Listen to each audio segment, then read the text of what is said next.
ಯಾರಿಗಾದ್ರೂ ಏನಾದ್ರೂ ಹೆಚ್ಚು ಕಮ್ಮಿ ಆಯ್ತು ಅಂದಿದ ತಕ್ಷಣ ಫಸ್ಟ್ ಕರೆ ಮಾಡೋದೇ ಆಂಬುಲೆನ್ಸ್ಗೆ.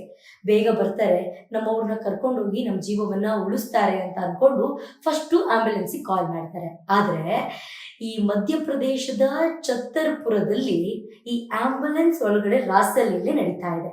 ಒಂದಷ್ಟು ಜನರು ಮಾಡ್ತಿರುವಂತಹ ಕರ್ಮಕಾಂಡ ಅಂತ ಹೇಳಬಹುದು. ಈ ಸಾರ್ವಜನಿಕರೆಲ್ಲ ಸೇರ್ಕೊಂಡು 5 ಕಿಲೋಮೀಟರ್ ವರೆಗೂ ಚೇಸ್ ಮಾಡಿ ಈ ಆಂಬ್ಯುಲೆನ್ಸ್ ಒಳಗಡೆ ರಾಸಲೀಲೆಯನ್ನ ನಡೆಸ್ತಿದ್ದಂತಹ ಯುವಕ ಯುವತಿಯನ್ನ ಹಿಡಿದಿದ್ದಾರೆ.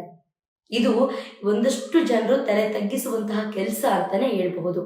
ಈ ತುರ್ತು ಚಿಕಿತ್ಸೆಗಾಗಿ ಬಳಕೆಯಾಗಬೇಕಾಗಿದ್ದ ಆಂಬ್ಯುಲೆನ್ಸ್ ಈ ಅನೈತಿಕ ಚಟುವಟಿಕೆಯ ತಾಣವಾಗಿದೆ ಅಂತಾನೆ ಹೇಳ್ಬಹುದು.